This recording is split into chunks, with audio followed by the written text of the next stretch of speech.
So, you've scheduled a psilocybin journey, or you're seriously considering it. You're excited, maybe nervous. You've heard it can be life changing.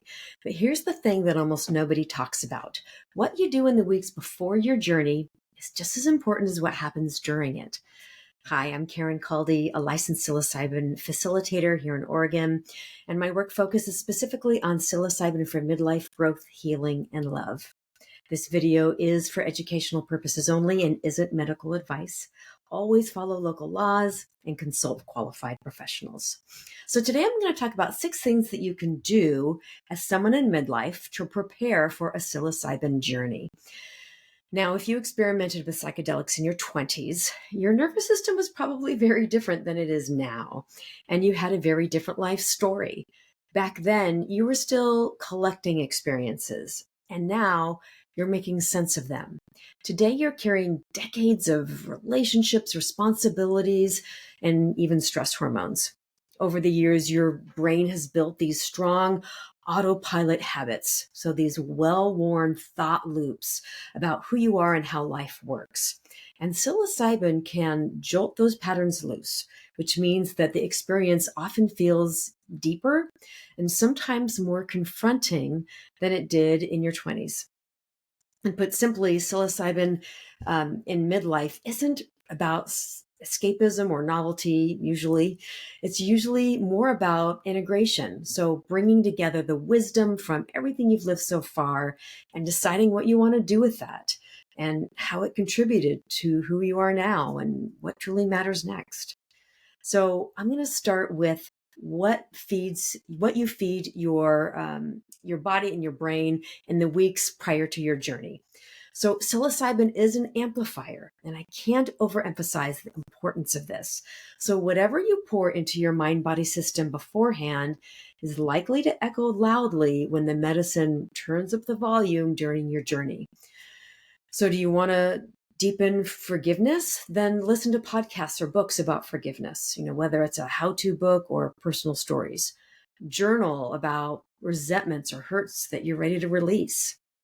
If you want to experience self-acceptance, then explore parts work or do shadow work, read body positive literature or affirmations that celebrate your wholeness. If you want to seek purpose, then reflect daily on activities that give you energy and take notice where you're holding on to fear or limiting beliefs.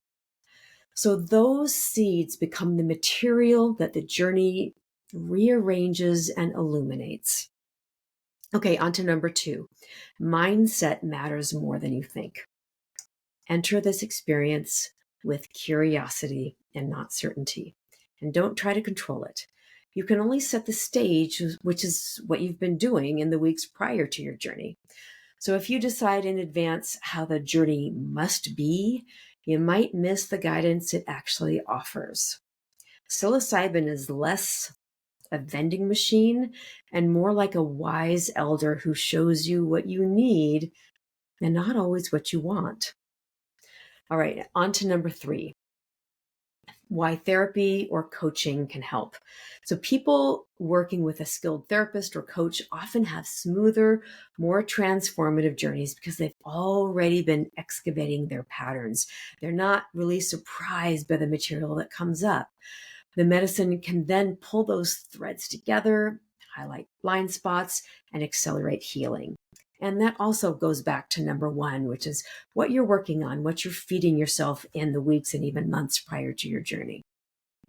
So number 4, build a daily meditation habit. All right, stay with me. I know some of you might not want to do this, and there are different ways to do it. But even 5 to 10 minutes a day pays some pretty big dividends. So regular practice teaches 3 skills that translate directly to a journey. 1 is awareness. You notice thoughts, emotions, and body sensations the moment they arise instead of being kind of yanked around by them. 2 is equanimity. You learn to stay with difficult feelings without immediately trying to fix or escape. And this is priceless when medicine brings up buried material. And then number 3, meditation can help with you returning to an anchor. So whether it's the breath, a mantra, ambient sounds, coming back to a focal point. It shows your mind it can choose where to rest, even amid swirling visuals or intense emotions. So I've seen clients who meditate regularly navigate their journeys with more curiosity and less fear. Now, I'll be creating another video soon that dives deeper into more simple, journey friendly meditation techniques because I know how much this can help. All right, number 5, other practical ways to prepare. Trim your alcohol and caffeine. Both spike anxiety and can disrupt sleep. So, alcohol can specifically blunt your experience. Now, be careful with this and keep it in perspective.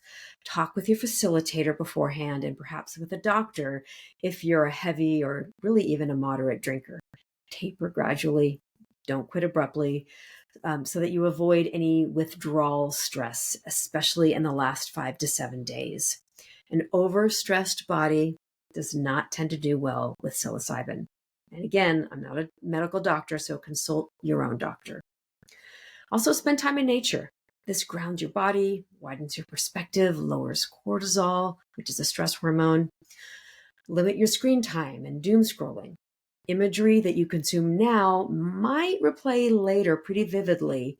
So, like I tell all my clients, avoid the horror movies and instead be really conscious about what you put into your mind and body, which brings us to our next one, and that is to nourish your body.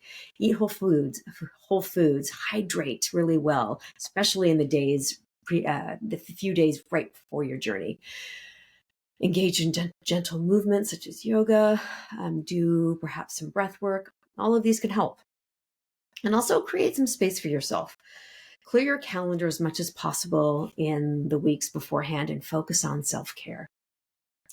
And then finally, my last tip, number 6, is be willing to be surprised. You might not get the journey that you imagined, but you'll likely get the one that you need. Preparation isn't about controlling the outcome. It's about building your capacity to meet whatever arises with openness and with grace. All right, so if you want to hear more about how plant medicine can support midlife health, emotional healing, growth, and connection, be sure to hit subscribe and visit my website at drcaldi.com. And if you're a woman in midlife, I'd love for you to join my Facebook community, Midlife Magic.